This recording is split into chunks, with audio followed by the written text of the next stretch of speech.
അങ്ങനെ തന്നെയായിരിക്കണം. അപ്പൊ എന്തായാലും ഇവിടെ നമ്മൾ നേരത്തെ ഒന്നും പറഞ്ഞില്ല, അതിന് മുമ്പേ തൃശ്ശൂർ പൂരം സ്റ്റാർട്ടാവാനായില്ലേ ദുബായിൽ ചോദിച്ചൊരു ചോദ്യം നൗഫൽ ഇട്ടു. ചോദിച്ചതുപോലെ തോന്നി. പിന്നെ അല്ല, എന്തായാലും നമുക്ക് അതിനെ കുറിച്ചൊന്ന് ഡീറ്റെയിൽ ആയിട്ട് സംസാരിക്കാം. അറിയാവുന്നതുപോലെ തന്നെ മലയാളിക്ക് ഈ ഒരു കലണ്ടർ ആഘോഷം എന്ന് പറയും. അതും ആ കലണ്ടർ ആഘോഷം എപ്പോഴും നടക്കുന്നത് എപ്പോഴാണെന്ന് ചോദിച്ചു കഴിഞ്ഞാൽ UAE മുഴുവൻ ആ നാഷണൽ ഡേ സെലിബ്രേഷൻ നടത്തുന്ന ദിവസം നമ്മുടെ മലയാളികൾ എല്ലാവരും ഒന്നിച്ചു ചേർന്ന് പൂരം ആഘോഷിക്കും. അതാണ് നമ്മുടെ ഇപ്പോഴത്തെ കഴിഞ്ഞ ഒരു 4 വർഷമായിട്ട് നമ്മളതൊരു ശീലമാക്കി കൊണ്ടു നടക്കുകയാണ്. കാരണം 5ാമത്തെ വർഷമാണ് അല്ലെ, 5 വർഷമായിട്ട് 5 വർഷം കഴിഞ്ഞു നമ്മളിത് ചെയ്യുന്നത്. ഫസ്റ്റ് ഇയർ എനിക്ക് ഓർമ്മയുണ്ട്, നമ്മുടെ DPR ദുബായ് പാർക്സ് ആൻഡ് റിസോർട്സിൽ എനിക്ക് ഇപ്പോഴും ഓർമ്മയുണ്ട്. അത് നമ്മുടെ ഇവിടെ വന്നിട്ട് നമ്മൾ സംസാരിച്ച് ഇത് തുടങ്ങുന്നതിന് എന്നൊരു ഞാൻ പറഞ്ഞത് എനിക്ക് ഓർമ്മയുണ്ട്. ഹിറ്റിൽ നമ്മൾ ആകെ എനിക്കോട് 3 ദിവസം കണ്ടാണ് അത് ആകെ പറഞ്ഞിട്ടുള്ളത്. എന്നിട്ട് അന്ന് അവിടെ തിരക്ക് കാരണം അന്ന് അവിടുത്തെ ആളെന്നെ വിളിച്ചു ചോദിച്ചിട്ട് നിങ്ങൾ എന്ത് പരിപാടിയാണ് നമ്മളെ ഏൽപ്പിച്ചതെന്ന് ചോദിച്ചിട്ടുള്ള സാഹചര്യം ഉണ്ടായിട്ടുണ്ട്. അവിടെ നിന്ന് പിന്നീട് നമ്മൾ എത്തിസലാത്ത് അക്കാഡമിയിലെത്തി അവിടെ തൊട്ടുള്ള ആഘോഷങ്ങളെല്ലാം തന്നെ നമുക്ക് അറിയാവുന്നതാണ്. ഇക്വിറ്റി പ്ലസ് നമ്മുടെ തൃശ്ശൂരും കൂടി ചേർന്ന് ഒരുക്കുന്ന ഈ പരിപാടി ഹിറ്റ് FM അഭിമാനമായിട്ട് കൊണ്ടു നടക്കുന്ന ഒരു ഷോ ആണ്. അപ്പോൾ ആ ഷോയിൻ്റെ ഒരു അനൗൺസ്മെൻറ്റ് നടത്താനായിട്ട് ഇക്വിറ്റി പ്ലസിൻ്റെ ഡയറക്ടർ ജൂബി ഇവിടെ എത്തിയിട്ടുണ്ട്, നമ്മുടെ തൃശ്ശൂരിൻ്റെ അനൂപ് എത്തിയിട്ടുണ്ട്, സുനിൽ എത്തിയിട്ടുണ്ട്. ഇവരെല്ലാവരും കൂടി ചേർന്ന് ഇതിന്റെ ഒരു അനൗൺസ്മെന്റ് ഇന്ന് ഇവിടെ നടത്താം. എന്താ അറിയോ, പെട്ടെന്ന് അനൂപേട്ട നിങ്ങളും കൂടെ ചേർന്ന്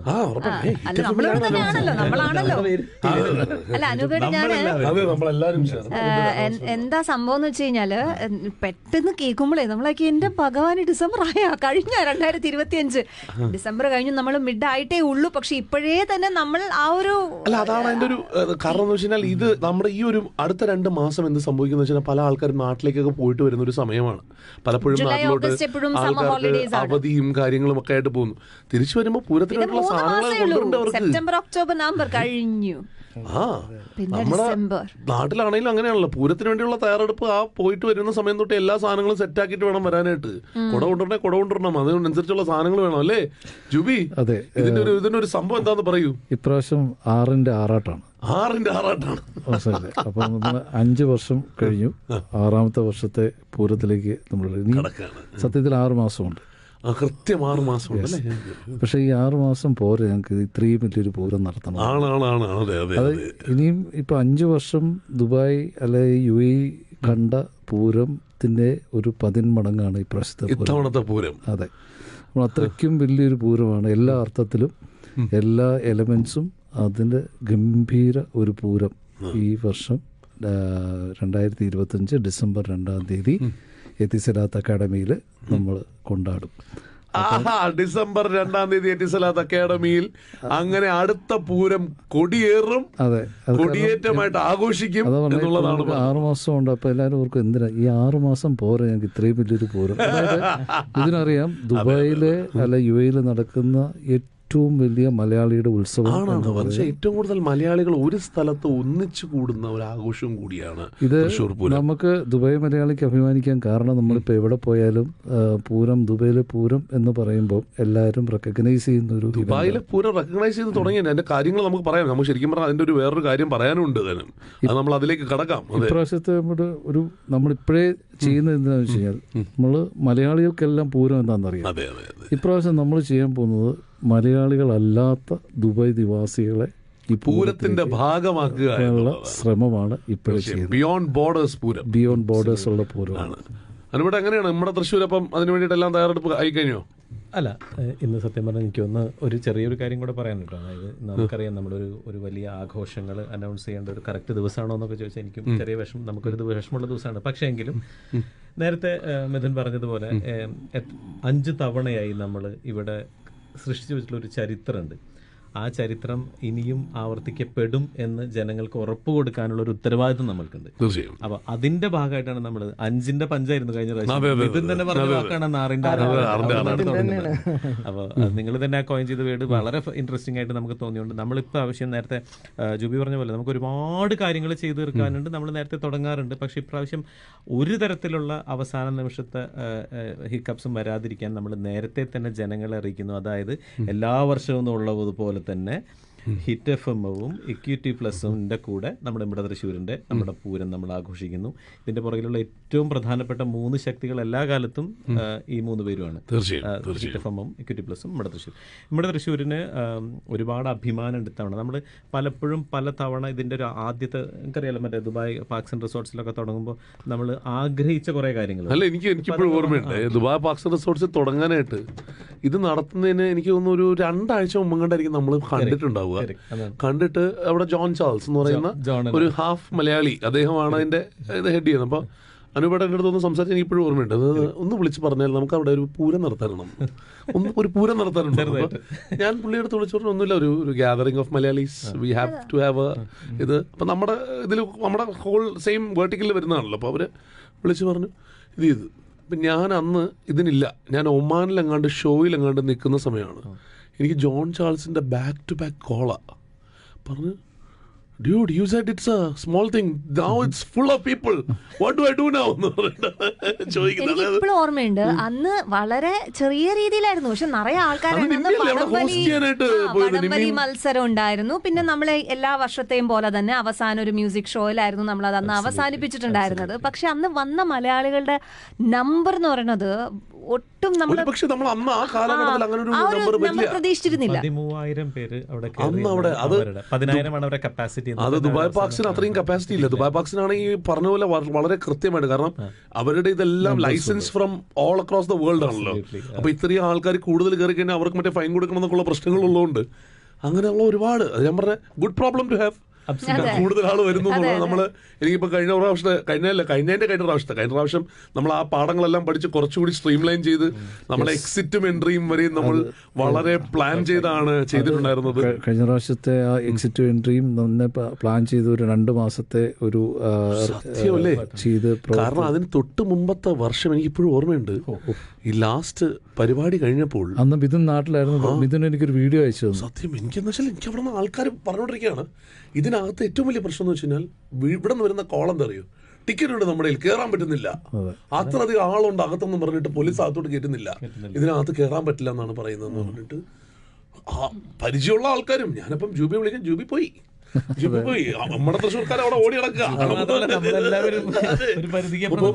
ഒന്നും ചെയ്യാൻ പറ്റില്ല, കാരണം പോലീസ് ഇടപെട്ടേക്കാണ് ഇതാ. അപ്പൊ ഞാനപ്പം വിളിച്ച് പറഞ്ഞപ്പോൾ ഞാനതാ പറഞ്ഞു, ഗുഡ് പ്രോബ്ലം ടു ഹാവ്. ആൾക്കാർക്ക് വന്ന് ഇത് ചെയ്യുന്നില്ല, പക്ഷെ കയറാനുള്ള പരിപാടി നോക്കുക എന്നുള്ളതേ ഉള്ളൂ. അപ്പൊ അതിനുശേഷമാണ് നമ്മൾ കഴിഞ്ഞ പ്രാവശ്യം എന്ത് സ്മൂത്ത് ആയിട്ട്. അത് കഴിഞ്ഞ പ്രാവശ്യത്തേക്കാൾ അതിനു മുമ്പത്തെ വർഷത്തേക്കാളും ഏകദേശം ഒരു 3,000-4,000 ആൾക്കാർ കൂടുതൽ വന്നിട്ട് എന്നാൽ പോലും ഒരു പ്രശ്നമില്ലാതെ നമുക്ക് ചെയ്യാൻ പറ്റി. അതാണ് ഞാൻ പറഞ്ഞത്, ഓരോ വർഷവും പാഠങ്ങൾ പഠിച്ച് മുന്നേറുകയാണ്. എനിക്ക് തോന്നി അത് തന്നെയാണ് ഏറ്റവും വലിയൊരു ചലഞ്ചും. ബിക്കോസ് നമ്മൾ ഓരോ വർഷവും ഇതിനെ ആ വർഷത്തെ ഏറ്റവും ബെസ്റ്റ് ആക്കിക്കൊണ്ടിരിക്കുമ്പോൾ ഇനിയിപ്പോൾ നമ്മൾ വരാൻ പോകുന്ന 6ാമത്തെ വർഷത്തിലേക്ക് എന്ന് പറയുമ്പോൾ ഏറ്റവും വലിയ നിങ്ങളിപ്പോൾ മുന്നിൽ കാണുന്ന ഒരു ചലഞ്ച് എന്തെങ്കിലും ഉണ്ടോ? അല്ല, നമ്മൾ ഈ പറഞ്ഞ വാക്കാണ് ഏറ്റവും വലിയ ചലഞ്ച്. അതായത് നിങ്ങൾ ഓരോരുത്തരും പ്രതീക്ഷിക്കുന്ന 1ാമത്തെ വർഷത്തിനേക്കാളും വലുതായിരുന്നു 2ാമത്തെ പൂരം, 2ാമത്തേക്കാളും വലുതായിരുന്നു 3ാമത്തെ പൂരം, 3ാമത്തേന് വലുത് 4, 4-നേക്കാളും വലുത് 5. എല്ലായിടത്തും വളരെ കൃത്യമായിട്ട് നമ്മൾ വളരുന്നുണ്ട്. അപ്പൊ ഇനി 6-ൽ ഇതിലൊരു കോംപ്രമൈസ് നമുക്ക് സാധിക്കില്ല. അപ്പൊ അതുകൊണ്ട് തന്നെ നമ്മൾ തീർച്ചയായിട്ടും ഒരു കാര്യം, ഞാൻ ഒരു എലമെന്റ് മാത്രം സർപ്രൈസ് ആയിട്ട് വെക്കും പറയില്ല, പക്ഷെ ബാക്കി എല്ലാം നമ്മൾ കഴിഞ്ഞ വർഷം ഉണ്ടായിരുന്നിട്ടുള്ള ആനയും ആനച്ചമയത്തിന്റെ പ്രത്യേകത നിങ്ങൾക്ക് ഓർമ്മയുണ്ടോന്ന് അറിയില്ല. ഇത്തവണ കഴിഞ്ഞ വർഷം തൃശ്ശൂർ പൂരത്തിനോളം തന്നെ കേമായിരുന്നു എന്നാണ് കണ്ടവർ അറ്റ്ലീസ്റ്റ് നമ്മളോട് പറഞ്ഞിട്ടുള്ളത്. അപ്പൊ എല്ലാ എലമെന്റുകളും അതേ അർത്ഥത്തിൽ അനിയന്മാരാര് വരുന്നു, തൃശ്ശൂർ പൂരത്തിന്റെ മേളപ്രമാണി അനിയന്മാരാര് വരുന്നു, കാവടിയും ആനച്ചമയവും എല്ലാം, മച്ചാട് മാമാങ്കവും കഴിഞ്ഞാൽ നമ്മൾ വളരെ കാര്യമായിട്ട് പ്രൊമോട്ട് ചെയ്തൊരു സാധനമാണ്. മച്ചാട് മാമാങ്കം കഴിഞ്ഞ പ്രാവശ്യം കൊണ്ടുവന്നത് വലിയൊരു വാർത്തയായിരുന്നു. ഇവിടെ മാത്രമല്ല, കേരളത്തിൽ അതൊരു വാർത്തയായിരുന്നു, വലിയ വാർത്തയായിരുന്നു. കേരളത്തിൽ നമ്മളത് അതിനെപ്പറ്റി പറയാം. എന്തിന് ഞാൻ പറഞ്ഞില്ലേ, ഞാനൊരു സ്ഥലത്ത് ചെന്നപ്പോൾ മച്ചാടുകാർ അവിടെയുള്ള മച്ചാടുകാർ എൻ്റെ അടുത്ത് വന്ന് കണ്ട് സംസാരിച്ചിട്ട് പറഞ്ഞു, ഒരു വീഡിയോ ഞങ്ങൾക്ക് വേണ്ടി ചെയ്തു തരണം, നിങ്ങളാണല്ലോ മച്ചാട് മാമങ്കത്തിന്. അപ്പം ഞാൻ പറഞ്ഞു, ഞാനല്ല, അവരവിടെ മറ്റേ അല്ല, പക്ഷേ അവിടെ ഇപ്പം നിങ്ങളാണ് ഇതെല്ലാം അവിടെ എത്തിക്കുക. അപ്പം ഞാൻ പറഞ്ഞു എന്നിട്ട് എന്നെ കൊണ്ടൊരു വീഡിയോ ചോദിച്ചു മച്ചാട് മാമാങ്കത്തിന് വേണ്ടിയിട്ട്. കാരണം എന്താണെന്ന് വെച്ച് കഴിഞ്ഞാൽ അവരുടെ മനസ്സിലെന്ന് പറഞ്ഞാൽ നമ്മളിവിടെ ലൈവ് ചെയ്തിട്ടാണല്ലോ പറയണത്, മച്ചാട് മാമാങ്കം അങ്ങനെ എത്തിയത്, മച്ചാടുകാരുടെ മാമാങ്കത്തിന് ദുബായിൽ എത്തിച്ച ആളാണെന്ന് പറഞ്ഞിട്ടാണ്. ഫോട്ടോ ഒക്കെ ഉണ്ട് അവിടെ. നമ്മളാ ചെയ്യുന്നതിൽ അതാണ് നമ്മുടെ ഏറ്റവും വലിയ ഒരു അച്ചീവ്മെന്റ് എൻവയോൺമെന്റ് ആയിട്ട്, അതായത് നമ്മൾ ഉദ്ദേശിക്കുന്നത് നമ്മുടെ നാട്ടിലെ കുറെ സാംസ്കാരിക ചിഹ്നങ്ങളുണ്ട്. ഇതിന് കൃത്യമായിട്ട് പലപ്പോഴും ഇപ്പം എൻ്റെ മക്കളോട് തൃശ്ശൂർ പൂരം കാണാൻ ചിലപ്പോൾ ഞാൻ നിർബന്ധിച്ച് ഒരു പ്രാവശ്യം കൊണ്ടുപോയൊക്കെ നടക്കും. പക്ഷേ ഇവിടെ ഉണ്ടെങ്കിൽ ഒരുപാട് പോകാൻ സാധ്യത, ഒരുപാട് കുട്ടികൾക്ക് അടുത്ത തലമുറയ്ക്ക് കൃത്യമായിട്ട് നമ്മൾ എന്താണ് എന്ന് കാണിച്ചു കൊടുക്കാനുള്ള, പ്രത്യേകിച്ചും പൂരത്തിനെ പോലുള്ള ഒരു വലിയ ബിംബം എന്താണെന്ന് കൃത്യമായി കാണിച്ചു കൊടുക്കാനുള്ള ഒരു അവസരമാണ്. അതുകൊണ്ടാണ് നമ്മൾ അതിൽ കലർപ്പുകളൊന്നും ഇല്ലാത്ത പറമ്പ്, അതായത് നമ്മുടെ പൂരപ്പറമ്പ് നമ്മൾ പലപ്പോഴും മിസ് ചെയ്യുന്നൊരു കാര്യമാണ്. പലപ്പോഴും അതിലൂടെ ഇറങ്ങി നടക്കാൻ സമ്മതിക്കാറില്ല. പക്ഷേ എന്നാൽ പോലും ഞാൻ പറയണമെന്ന് വെച്ച് കഴിഞ്ഞാൽ അതൊരു ഭയങ്കര രസമാണ്. കൂട്ടുകാരും കുടുംബവും ഒക്കെ ആയിട്ട് അവിടെ വന്ന് ഇതുവഴി നടന്ന് കയ്യിലൊരു ബലൂണും വാങ്ങിച്ച് അതിലൂടെ നടക്കുമ്പോൾ വഴിയിൽ കാണുന്ന ചെറിയ കടകളിൽ നിന്ന് ചായയും കടിയും ഒക്കെ കഴിച്ച് അവിടെ നിന്ന് കാണുന്ന പൊരിയുണ്ടയും ഒക്കെ കഴിച്ച് നമുക്ക് അതിനൊരു വഴി കണ്ടിട്ടുണ്ട്. അതായത് നമ്മൾ സാധാരണ രീതിയിൽ നമ്മൾ കുറച്ച് പേരാണ് ഇതിൻ്റെ ഒരു കോർ ടീമായിട്ടുണ്ടായിരുന്നത്. ഒരു വളരെ വളരെ ഗംഭീരമായിട്ട് ഇതുവരെ നടത്തുന്നത്. അപ്പോൾ ഇത്തവണ നമ്മൾ ഒന്നും കൂടെ ഒന്ന് കടന്ന് ചിന്തിക്കുകയാണ് ഇതിനെ കുറച്ചും കൂടെ ജനകീയമാക്കാൻ. കാരണം അവിടെ ആൾ നിറയ്ക്കാൻ നമുക്ക് ഒരു ബുദ്ധിമുട്ടില്ല, കാരണം ടിക്കറ്റ്. അതിന് പകരം നമ്മൾ ഈ തൃശ്ശൂർക്കാരുടെ ഒരു ഇൻവോൾവ്മെന്റ് കുറച്ചും കൂടെ വരാനായിട്ട് തൃശ്ശൂർ ജില്ലയിലുള്ള ഒരുപാട് സംഘടനകളുണ്ട്. അപ്പോൾ ഇവരൊക്കെ കൂടെ നമ്മളോട് അവരെ കൂടെ ചേർത്ത് നിർത്തിക്കൊണ്ട് തൃശ്ശൂർക്കാരുടെ എല്ലാവരുടെയും ഈ വളരെ കുറച്ച് പേരല്ല, ഇത് അംഗങ്ങളുടെയാണ്, നമ്മുടെ തൃശ്ശൂർക്കാരുടെയാണ് നമ്മുടെ തൃശ്ശൂർ എന്നുള്ളൊരു ഫീല് വരുത്തിക്കൊണ്ട് ആ പല സംഘടനകളുടെയും സഹകരണം ഏറ്റെടുത്ത് ഒരുമിപ്പിച്ചുകൊണ്ട് അങ്ങനെ ഒരു ഫോഴ്സും കൂടിയായിട്ട് മാറ്റിയിട്ട് വേണം ഇത്തവണ പൂരം നടത്താൻ. പൂരം നടത്തൽ ഇപ്പോൾ ഞാൻ പറഞ്ഞല്ലോ, ഞങ്ങൾ ഈ എക്സിക്യൂട്ട് ചെയ്യാനുള്ള കാര്യങ്ങൾ ചെയ്യും, മാർക്കറ്റിങ്ങിന് ജൂബിയുടെ സപ്പോർട്ട് ഉണ്ടാവും, ഹിറ്റഫും കൂടി ഉണ്ടാവും ചെയ്ത് അതങ്ങ് നടക്കും. അങ്ങനെയല്ല, അതിനപ്പുറം സാധാരണ ജനങ്ങൾ തൃശ്ശൂർക്കാർക്ക് പ്രത്യേകിച്ചും പിന്നെ കേരളത്തിലുള്ള മറ്റെല്ലാവരെയും കൂടെ ചേർത്ത് നിർത്താനുള്ള ഒരു അവസരമായിട്ട് കൂടിയാണ് നമ്മൾ ഇതിനെ കാണുന്നത്. അപ്പൊ അങ്ങനെ ഒരു വലിയ പാർട്ടിസിപ്പേഷൻ കൂടെ ഇത്തവണ നിങ്ങൾ തീർച്ചയായിട്ടും കാണും. അതിനൊരു ചെറിയൊരു കാര്യം കൂടുതൽ നടക്കാൻ പോകുന്നു പറഞ്ഞത്, നമ്മളിപ്പോൾ നമ്മുടെ ഓണാഘോഷങ്ങളിലൂടെ 700 ഉണ്ടെന്നൊക്കെയാണ് ഞാൻ കേട്ടിട്ടുള്ളത്. നമ്മൾക്കറിയാലോ. അപ്പോൾ നമ്മുടെ ഓണത്തിനും ഒരു ചെറിയ പ്രത്യേകത. അപ്പം നമ്മുടെ ഓണം യഥാർത്ഥത്തിൽ പൂരവിളംബരത്തിന്റെ സ്ഥാനമാണ്. അതിനുവേണ്ടി നമ്മൾ ഓണം നടത്തുന്നത്. പക്ഷെ ആ ഓണത്തിന് നമുക്കൊരു പ്രത്യേകതയുണ്ട്. അതായത് ഓണം എന്ന് പറയുന്നത് നമ്മൾ അതിന് ഈണം എന്നാണ് വിളിക്കുന്നത്. അതിനൊരു കാരണമുണ്ട്. ഈസ്റ്ററും ഈദും വിഷുവും കൂടിയിട്ടൊക്കെ നമ്മൾ ഒരുമിച്ച് ചെയ്യുന്ന ഒരു ഓണവും ഈസ്റ്ററും ഈദും കൂടിയിട്ട് നമ്മൾ ചെയ്യുന്നതുകൊണ്ടാണ് നമ്മൾ അതിന് ഈണം എന്ന് വിളിക്കുന്നത്. ഈസ്റ്ററും ഈദും ഓണവും, അപ്പോൾ ഈണം. അപ്പോൾ ഈ ഈണത്തിൽ വെച്ചിട്ട് സെപ്റ്റംബർ 21 അതേ വെന്യൂവിൽ വെച്ചിട്ട് എത്തിസലാത്ത് അക്കാഡമിയിൽ വെച്ച് തന്നെയാണ് നമ്മൾ ഇപ്രാവശ്യത്തെ പൂരവിളംബരം നടത്തുന്നു. അവിടെ വെച്ച് അതിന്റെ ഓണവും പൂരവിളംബരവും കൂടെ ഒരുമിച്ച് നടത്തുന്നു. അവിടെ വെച്ചിട്ട് അതിനു മുൻപ് വലിയൊരു വിളംബരം കൂടെ നടക്കും കേട്ടോ, വേറെ നടക്കും. അപ്പൊ നമ്മളിത്തവണ ജനങ്ങളെ അറിയിച്ച് എല്ലാവരെയും കൂടെ നിർത്തിക്കൊണ്ട് വളരെ വളരെ വളരെ വളരെ ഗംഭീര. അതിൽ ഈണത്തിന്റെ ഒരു പ്രത്യേകത കഴിഞ്ഞ കൊല്ലം നിങ്ങൾ ശ്രദ്ധിച്ചിട്ടുണ്ടെന്നല്ലേ, അതായത് ഓണത്തിന്റെയും തലേ ശനിയാഴ്ച വീക്കെൻഡിലാണ് നമ്മൾ കഴിഞ്ഞ പ്രാവശ്യം ഈണം നടത്തിയത്. അന്ന് ഞങ്ങൾ തന്നെ നിന്ന് കല്യാണത്തിന്റെ തലേന്ന് അരിയുന്ന പോലെ കഷ്ണവും നുറുക്കി അങ്ങനെ ഉണ്ടാക്കിയൊരു സദ്യയായിരുന്നു കഴിഞ്ഞ വർഷം നടന്ന ഏറ്റവും നല്ല സദ്യകളൊന്നാണെന്നാണ് ജനം പറഞ്ഞത്. ശരിയാണ്. ചിലപ്പോ അത് ഗംഭീര സദ്യയായിരുന്നു. എനിക്ക് ഓർമ്മയുണ്ട്, സുനിൽ വന്നിട്ട്, സുനിൽ കഞ്ചൻ അദ്ദേഹം വന്നിരുന്നിട്ട് എന്നോട് അനുഭവം എനിക്കൊന്ന് പോകണം എന്ന് പറഞ്ഞ് തിരക്കൊക്കെ കൂട്ടി. അവസാനം ഇത്തിരി ലേറ്റ് ആയി അവിടെ നിന്ന് ഭക്ഷണം കഴിച്ചപ്പോ പോയെങ്കിൽ നഷ്ടമായി. ഞാൻ 30 കൊല്ലത്തിൽ ഇതുപോലെ ഒരു സദ്യ വെച്ചില്ല എന്ന് പറഞ്ഞു. തീർച്ചയായിട്ടും നല്ല സദ്യ. അപ്പോൾ അങ്ങനെയുള്ള ഒരു സാധനം കൂടെ. അപ്പോൾ ഈ ഈണവും പൂരവും നമ്മുടെ പ്രധാനമാണ്. അപ്പോൾ ഈ പൂരത്തിന് അന്ന് പൂരവിളംബരം നടക്കുന്നുണ്ട്, മാങ്കത്തിന് പൂരവിളംബരം നടക്കുന്നുണ്ട്. ഇനി അങ്ങോട്ട് നമ്മൾ പൂരത്തിനെ കൊണ്ട് ഈ നാട് നിറയ്ക്കും. കാരണം എന്താ പറയുക, ഒരുപാട് പേർക്ക് ഇത് എക്സ്പീരിയൻസ് ചെയ്യും, നേരിട്ട് കണ്ടില്ലെങ്കിലും. പൂരത്തിന്റെ പെരുമ എന്ന് പറയുന്നതിന്റെ ഒരു കാര്യം കൂടി പറയാം. ഇപ്പം ഞാൻ പറഞ്ഞല്ലോ, നമുക്ക് പലയിടത്തുനിന്ന് നമ്മളിപ്പോൾ എനിക്ക് പല ഭാഗത്ത് പോയി. ഇപ്പം GCCയുടെ തന്നെ പല സ്ഥലങ്ങളിൽ പോയി ചെന്ന് ഷോ ചെയ്യാനുള്ള ഭാഗ്യം കിട്ടിയിട്ടുണ്ട്. ഇപ്പം മറ്റ് പല സ്ഥലങ്ങളിലും പോയി ഷോ ചെയ്യാൻ. എൻ്റെ അടുത്ത് ഇപ്പോൾ ഏറ്റവും കൂടുതൽ ആൾക്കാർ ചോദിച്ചുകൊണ്ടിരിക്കുന്ന ഒരു കാര്യം എന്താണെന്ന് വെച്ച് കഴിഞ്ഞാൽ, നമുക്ക് പൂരം അവിടെ ചെയ്യാൻ പറ്റുമെന്നാണ്. ഞാൻ പറഞ്ഞത് എനിക്കറിയില്ല, UAE ചെയ്യണ പോലെ നിങ്ങൾക്ക് ചെയ്യാൻ പറ്റുമെന്നാണ്. പക്ഷേ പല ആൾക്കാരുടെ ആഗ്രഹമാണ്. കാരണം ഇവിടെ ഇവർ ചില സമയത്ത് അവരുടെ കൂട്ടുകാർ അയച്ചു കൊടുക്കുന്ന വീഡിയോസ് കാണാറുണ്ട്. ചിലർ ഡിസംബറിൽ ഇവിടെ വന്നു പോകുന്ന സമയത്ത് ഈ പൂരത്തിൻ്റെ ഭാഗമാവാറുണ്ട്. ഇവരിത് കണ്ടതിൻ്റെ വലിപ്പം കണ്ടിട്ട്, മലയാളി ഇതിനെ ഒരു ആഘോഷമാക്കി മാറണം കണ്ടിട്ട് ഇവരുടെയൊക്കെ ജീവിതത്തിൽ ഏറ്റവും വലിയ ആഗ്രഹം വെച്ചാൽ അവരെവിടെ താമസിക്കുന്നു അവിടെ ഇത് കൊണ്ടുവരാൻ പറ്റുമോ എന്നുള്ളതാണ്. അതാണ് തൃശ്ശൂർ പൂരത്തിൻ്റെ പെരുമ ലോകമെമ്പാടുമാണെങ്കിൽ UAE നമ്മുടെ പൂരത്തിൻ്റെ പെരുമ ഇന്ന് ലോകമെമ്പാടും എത്തിക്കൊണ്ടിരിക്കുകയാണെന്നുള്ളതാണ് വാസ്തവം. അതിനൊരു വലിയൊരു കാരണം ഈ UAE ഈ നടത്തുന്നവർക്ക് ചെയ്യുന്ന കാര്യങ്ങൾ ഒരു പക്ഷേ മറ്റൊരു സ്ഥലത്ത് കുറച്ച് പേർക്ക് ചെയ്യുന്ന നടക്കുമായിരിക്കും. പക്ഷേ UAE മലയാളികൾ നമ്മൾക്ക് തരുന്ന ഒരു സപ്പോർട്ട് അതാണ്. അത് തന്നെയാണ് ഞാനതാ പറഞ്ഞത്. കാരണം അന്നത്തെ ദിവസം നമുക്ക്, അതായത് നമ്മളിവിടെ വന്നിരിക്കുന്ന നമ്മുടെ പോറ്റമ്മയുടെ നാടിൻ്റെ ദിവസമാണല്ലോ അന്ന്. നമുക്കെന്ന് വെച്ചാൽ നമുക്ക് പോറ്റമ്മയുടെ ദിവസമാണെന്ന് പറഞ്ഞാൽ നാഷണൽ ഡേ ആണെന്ന്. അന്ന് ഇവിടെ ഏറ്റവും വലിയ ആഘോഷങ്ങൾ നടക്കുന്നത് നമ്മളൊരു 3 ദിവസത്തെ അവധിയുടെ ആഘോഷങ്ങളും ഇവിടെ പരേഡുകളും ഒക്കെ നടക്കുന്ന ഒരു ദിവസമാണ്. അന്ന് ആ രാജ്യത്തിനെ ഡെഡിക്കേറ്റ് ചെയ്തുകൊണ്ട് തന്നെയാണ് നമ്മളിത് ചെയ്യുന്നതെന്നുള്ളതാണ്. നമ്മുടെ എല്ലാ ആഘോഷങ്ങളുടെയും തുടക്കവും അത് കഴിഞ്ഞുള്ള വൈകുന്നേരത്തിന്റെ നമ്മുടെ കലാപരിപാടികളുടെ തുടക്കവും ഒക്കെ നാഷണൽ ആന്തത്തോടു കൂടിയാണ്, UAE നാഷണൽ ആന്തത്തോടു കൂടിയാണ്. ഒരു കാര്യം കൂടി പറഞ്ഞോട്ടെ, ഇപ്പൊ നമ്മുടെ ലിസണേഴ്സ് സജസ്റ്റ് ചെയ്തൊരു സംഭവമാണ്, പക്ഷെ ആലോചിക്കുമ്പോൾ അതിനകത്തൊരു പ്രത്യേക ഫണ്ടുണ്ട്. അതായത് ഗ്ലോബൽ വില്ലേജിൽ ഒരു ദിവസം തൃശ്ശൂർ പൂര ദിവസമാക്കി മാറ്റിയാൽ അവിടുത്തെ നമ്പർ ഓഫ് ആൾക്കാരെ അക്കോമഡേറ്റ് ചെയ്യാനായിട്ടുള്ളതും പിന്നെ കാർ പാർക്കിങ്ങിന്റെ സൗകര്യം ഒക്കെ കൂടിയാണ് ചേർത്തത്. ആലോചിക്കുമ്പോ അതൊരു വേറൊരു വൈബാണ്. പെർമിഷൻസ്, പെർമിഷന്റെ മാത്രമല്ല, നമുക്ക് അവിടെ ഓൾറെഡി സ്റ്റോളുകൾ സെറ്റാണ്.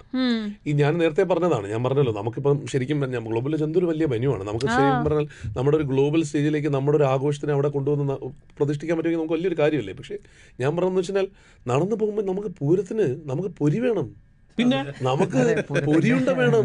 അല്ല, ഞാൻ പറഞ്ഞ അത്തരം സ്റ്റോളുകളും കൂടി നമുക്ക് അതിന്റെ അകത്തേക്ക് കൊണ്ടുവരാൻ പറ്റണം. ആ സ്റ്റോളുകൾ ഇടുന്ന ആൾക്കാരുടെ എന്തായിരിക്കും സ്ഥിതി എന്ന് എനിക്ക് അറിഞ്ഞൂടാ. കാരണം എന്ന് വെച്ചാൽ ഒരു സ്റ്റോളിന്റെ വില കഴിഞ്ഞ വർഷം മായും ജൂണും പൊരിയുടെ സ്റ്റോളിൽ നിന്ന് മാറിയിട്ടില്ല. ഫുൾ ടൈം ഓടിയായിരുന്നു. അല്ല, അതൊരു ഭയങ്കര ടേസ്റ്റാ പൂരി.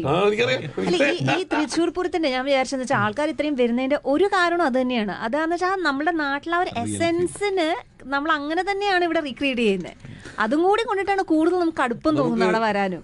അതാണ് പറഞ്ഞ. പിന്നെ എത്രയോ നാളായിട്ടുള്ള ഒരു ആഗ്രഹമുണ്ട് പൂരത്തിന് നമുക്ക് ഇവിടെ ചെയ്യണം എന്നുള്ളത്. അത് ഈ വർഷം നടത്താൻ പറ്റുമോ ഇല്ലേ എന്നുള്ളതിന്റെ ചർച്ചയിലാണ് നമ്മൾ. നമ്മുടെ എല്ലാവരുടെയും വലിയൊരു ആഗ്രഹമാണ്. നാട്ടിൽ നമ്മൾ അതിന് കരിമരുന്ന് പ്രയോഗം എന്ന് പറയും, ഇവിടെ നമ്മൾ ഫയർ വർക്ക്സ് എന്ന് പറയും.